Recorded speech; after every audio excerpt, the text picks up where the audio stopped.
আজ আমরা এমন একটা আবিষ্কারের গল্প শুনব যা শুধু একটা সংখ্যা নয়, এটা একটা আইডিয়া, একটা ধারণা যা ভারত থেকে শুরু হয়ে গোটা বিশ্বের বিজ্ঞান আর সভ্যতাকে একেবারে বদলে দিয়েছে। চলুন আজ আমরা শূন্যের সেই অবিশ্বাস্য যাত্রার গভীরে যাই। প্রশ্নটা শুনতে অদ্ভুত লাগছে, তাই না? যে কিছু না বা শূন্যতা, এই কনসেপ্টটা কিভাবে মানব ইতিহাসের সবচেয়ে শক্তিশালী একটা গাণিতিক অস্ত্রে পরিণত হলো। চলুন এই অসাধারণ সফরের বিশ্লেষণ শুরু করা যাক। আচ্ছা, প্রথমে একবার সেই সময়ের কথা ভাবুন তো, যখন শূন্য বলে কিছুই ছিল না। তখন হিসাব করা যে কি ভীষণ কঠিন একটা ব্যাপার ছিল। মানুষ কিছু নেই এই বিষয়টা বুঝত, কিন্তু সেটাকে একটা সংখ্যা হিসেবে ব্যবহার করতে পারত না। এই যে স্ক্রিনে দেখুন, রোমান সংখ্যাগুলোর দিকে তাকালেই বোঝা যায় সমস্যাটা ঠিক কতটা বড় ছিল। আসলে প্লেস ভ্যালু বা স্থানিক মানের কোনো ধারণাই তো ছিল না। তাই ১০৮ আর ২৫ যোগ করার মতো একটা সাধারণ হিসাবও কি ভয়ঙ্কর কঠিন হয়ে যেত। আর অন্যদিকে দেখুন, শূন্য ব্যবহার করে আমাদের দশমিক পদ্ধতিতে এই হিসাবটা কত সহজে হয়ে যায়। এই উদ্ধৃতিটা কিন্তু অসাধারণ। বিখ্যাত ফরাসি গণিতবিদ পিয়ের সাইমন ল্যাপ্লাস বলছেন, ভারতই আমাদের ১০টা চিহ্নের মাধ্যমে সব সংখ্যা লেখার এই চমৎকার পদ্ধতিটা দিয়েছে। মানে ভাবা যায়, এটা এতটাই যুগান্তকারী একটা আইডিয়া ছিল যে আর্কিমিডিস বা অ্যাপোলোনিয়াসের মতো জিনিয়াসরাও এটা ভাবতে পারেননি। তাহলে প্রশ্ন হল, এই বৈপ্লবিক ধারণাটার জন্ম হল কোথায় আর কিভাবে? এর উত্তরটা কিন্তু লুকিয়ে আছে প্রাচীন ভারতের একেবারে নিজস্ব বৌদ্ধিক এবং দার্শনিক পরিবেশের মধ্যে। সবকিছুর শুরু হয়েছিল শূন্য শব্দটা দিয়ে। সংস্কৃতে এর মানে হল ফাঁকা বা খালি জায়গা। প্রথম দিকে গণিতবিদরা এটাকে শুধু একটা প্লেস হোল্ডার হিসেবে ব্যবহার করতেন। যেমন ধরুন, ১০৮ সংখ্যাটাতে এটা বোঝানোর জন্য যে দশকের ঘরটা খালি আছে। কিন্তু এখানেই আসল ব্যাপারটা লুকিয়ে আছে। ভারতীয় দর্শনে, বিশেষ করে বৌদ্ধ ধর্মে, শূন্যতা একটা খুব গভীর কনসেপ্ট। এর মানে হল কোনো কিছুই একা বা চিরস্থায়ী নয়, সবকিছুই একে অপরের ওপর নির্ভরশীল। কিছু না আর এই যে একটা পজিটিভ এবং গভীর দার্শনিক স্বীকৃতি, এটাই ভারতীয় চিন্তাবিদদের শূন্যকে একটা সংখ্যা হিসাবে মেনে নিতে সাহায্য করেছিল। ঠিক এই জায়গাতেই তারা বাকিদের থেকে আলাদা ছিল। যেমন ধরুন, গ্রিকদের কাছে শূন্যতা বা এ ভয়েড ছিল একটা অসম্ভব অযৌক্তিক ধারণা। এই যে দেখুন, শূন্যের বিবর্তনের মূল ধাপগুলো, এটা কিন্তু একদিনে হয়নি।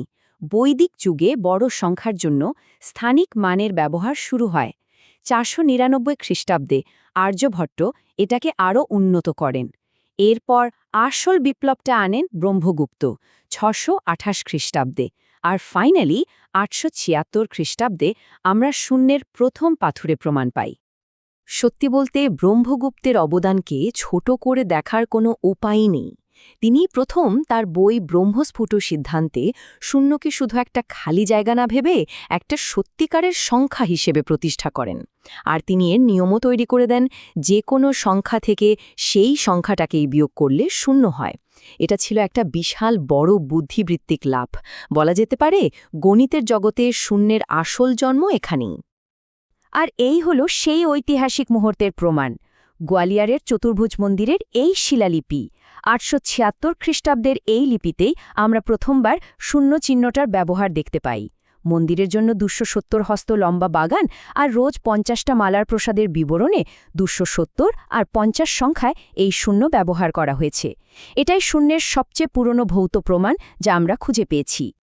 বেশ, ভারতে তো এই যুগান্তকারী ধারণাটা জন্মালো, কিন্তু এটা সারা বিশ্বে ছড়ালো কিভাবে?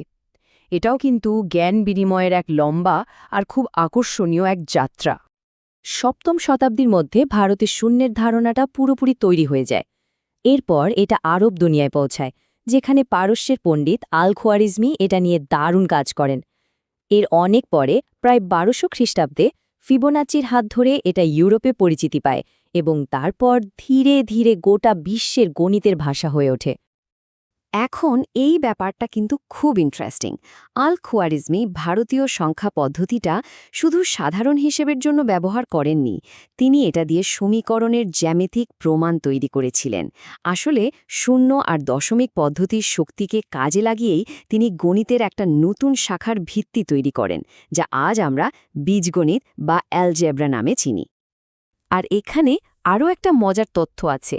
অ্যালগরিদম শব্দটা, যেটা আজকের কম্পিউটার সায়েন্সের একেবারে মূলে রয়েছে, সেটা কিন্তু এসেছে এই পণ্ডিত আল-খোয়ারিজমির নাম থেকেই। ঠিক একইভাবে অ্যালজেব্রা শব্দটা এসেছে আল-খোয়ারিজমির সেই বিখ্যাত বইয়ের শিরোনামের আল জাবার অংশ থেকে।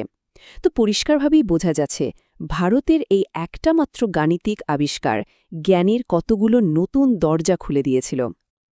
আচ্ছা, প্রাচীন ভারতের এই ধারণা আজকের আধুনিক পৃথিবীতে ঠিক কতটা প্রাসঙ্গিক? এর উত্তরটা কিন্তু আমাদের চারপাশে, আমাদের ব্যবহার করা প্রত্যেকটা প্রযুক্তির মধ্যে লুকিয়ে আছে। এক মুহূর্তের জন্য ভাবা যাক, যদি শূন্য না থাকত তাহলে আমাদের কি কি থাকত না। তালিকাটা কিন্তু বেশ চমকে দেওয়ার মতো। শূন্য ছাড়া উন্নত বীজগণিত হতো না, ক্যালকুলাস বলে কিছু থাকত না, আধুনিক পদার্থবিজ্ঞানের জন্মই হতো না, আর সবচেয়ে বড় কথা, কম্পিউটার সায়েন্সের তো কোনো অস্তিত্বই থাকত না। এক কথায় আজকের আধুনিক বিজ্ঞানটাই অসম্ভব ছিল। যোগসূত্রটা কিন্তু খুবই সোজা আর সরাসরি। শূন্যের ধারণা বাইনারি সিস্টেমকে সম্ভব করেছে, মানে এক আর শূন্যের ভাষাকে। এই বাইনারি কোডই হল সমস্ত কম্পিউটারের মূল ভিত্তি।